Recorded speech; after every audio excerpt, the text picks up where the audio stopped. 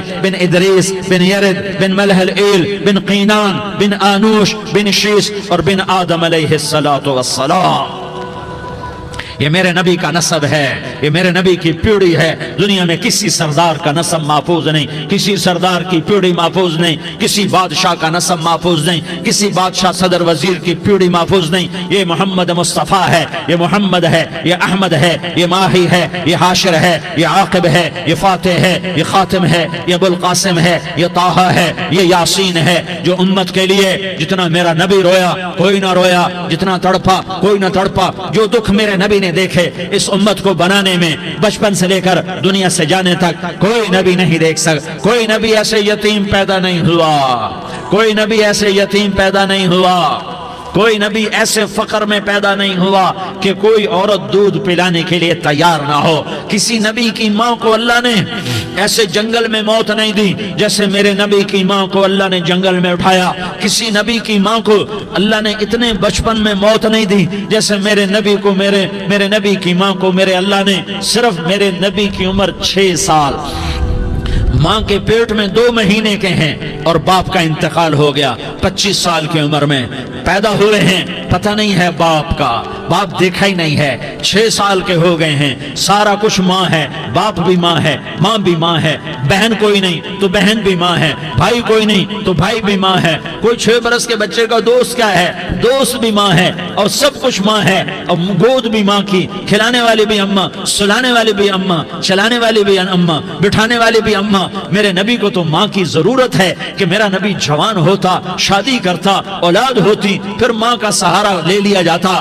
ہائے میں قربان جاؤں، میرے نبی کی عمر 6 سال اور آپ مدینہ گئے ہیں اپنی ماں کے ساتھ، اپنے باپ کی اپنے خامند کی قبر کی زیارت کے لیے حضرت آمنہ نے سفر کیا، وہاں پہنچی، 1 مہینہ قیام کیا، واپسی شروع ہوئی۔ ابوا کے مقام پر 3 افراد، ام ایمن، میرا نبی، میرے نبی کی ماں، 3 افراد۔ سن 2000 میں ابوا گیا، ابوا کے آگے جنگل میں گیا اور حضرت آمنہ کی قبر کو ڈھونڈا۔ میں نے زندگی سفروں میں گزار دی، میری زندگی ساری سفروں میں گزری، اور سفروں میں کیفیات واردات مختلف دیکھی۔ میں بیت اللہ کے اندر 2 دفعہ داخل ہوا اور وہاں نمازیں پڑھی، نفل پڑھے، پر جو کیفیت میں نے حضرت آمنہ کی قبر پہ دیکھی میں نے بیت اللہ کے اندر بھی نہ دیکھی، کہ میں وہاں کھڑا ہوا 1400 سال پیچھے دیکھ رہا تھا، چاروں طرف جنگل تھا، چاروں طرف کالے پہاڑ تھے اور کانٹے دار جھاڑیاں تھیں، اور چھوٹے چھوٹے کیکر تھے اور سخت ان کے کانٹے تھے، بڑے بڑے پتھر تھے، نوکیلے سنگریزے تھے اور سیاہ کالے پہاڑ تھے، اور چاروں طرف سن 2000 میں انسان نام کی شے نہ تھی۔ 14 صدی پیچھے میں نے مڑ کے دیکھا کہ میرے نبی کی ماں صرف 25 سال کی عمر میں ہارٹ اٹیک نے پکڑا اور آپ گری، ایسے اوپر چبوترا سا تھا، کوئی 40-50 فٹ اونچا پہاڑ ہے جہاں میرے نبی کی ماں پر موت نے وار کیا۔ ارے یہ موت مدینے میں آتی تو نان کے سنبھال لیتے، یہ موت مکے میں آتی تو داد کے سنبھال لیتے، کوئی دادا سنبھالتا، کوئی چاچا سنبھالتا، کوئی پھوپھی سنبھالتی، کوئی ماموں سنبھالتا، مدینے میں رشتہ دار تھے کوئی وہاں سنبھالتا۔ یہ میرے رب نے کیا کیا؟ یہ لیاری والوں کو پیغام دیا کہ دیکھو دیکھو اپنے نبی کے مصائب دیکھو، تم جھک جاؤ، سہ جاؤ، اللہ اور اس کے رسول کی رضا میں پی جاؤ سہ جاؤ تو تمہیں عزت کے تاج مقدر، تمہیں کامیابی مقدر، تمہیں عزت مبارک، تمہیں کامیابی مبارک، تمہیں رحمت مبارک، تمہیں جنت مبارک، تمہیں اللہ کی رضا مبارک۔ ظالم کے ساتھ کبھی میرا رب نہ ہوا، مظلوم کو میرے رب نے کبھی تنہا نہ چھوڑا، مظلوم کافر بھی ہو تو اللہ اس کا ساتھی ہے۔